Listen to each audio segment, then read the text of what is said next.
And now we have Samik Sarkar, co-founder of Roster Range.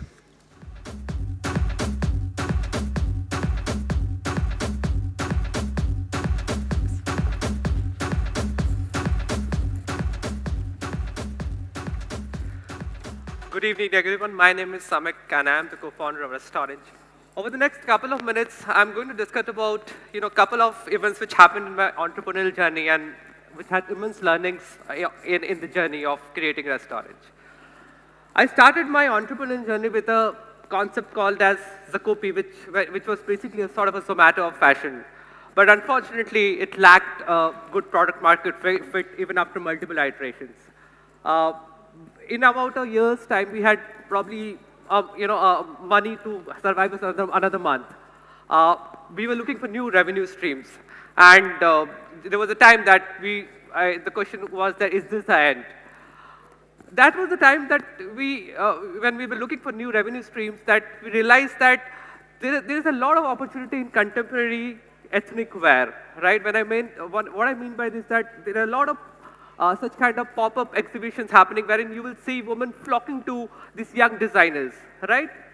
What they are offering is something which is very early stage, as soon as something is picked, they are able to give it to the market, whereas traditional brands are taking some amount of time to give it to the market.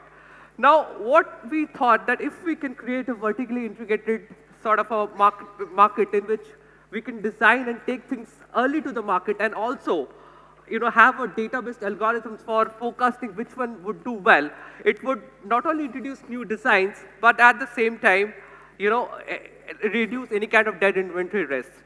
The hunch worked, and post that day, we have never looked behind. Now, if you ask me on day one, did I have any clue about what it was going to happen? Probably no.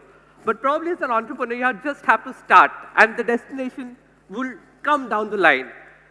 Remember, there's no perfect idea, there's no perfect, time to start. The only thing perfect is you.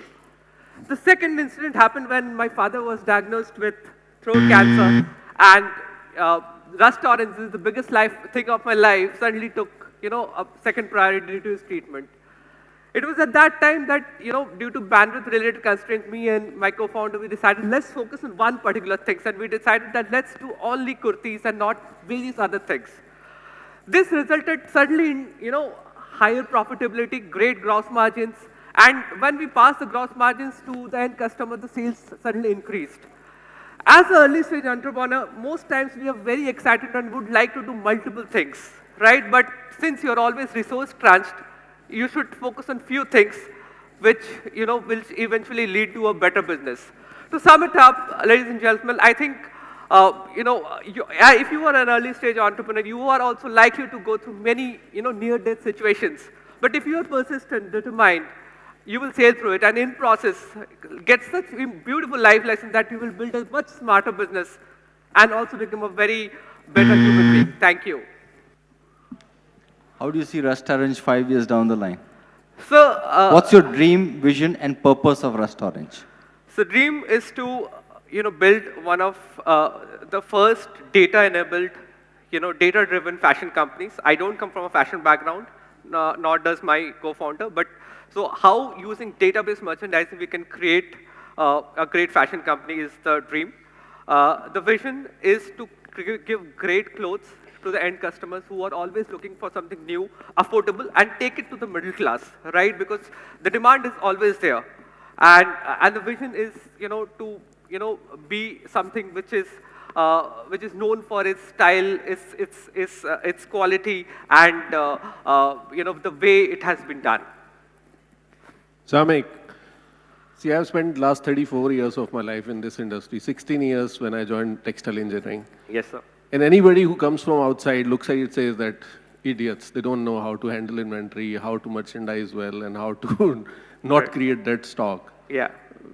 But how many people have been able to actually solve that issue? Why do you think you can do that? So we are not saying that you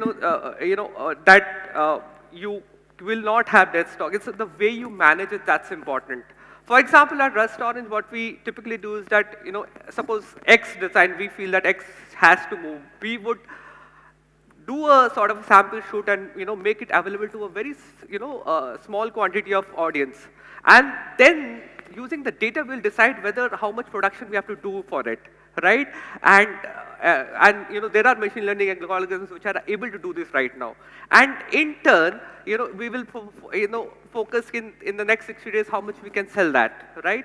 And also, we do not, suppose we do it in multiples. So first of all, we'll not take the entire race. We'll probably do 1,000 SKUs. And then it does well, we'll again go to 5,000 SKUs because we are vertically integrated and not getting anything from outside. Thank you, sir.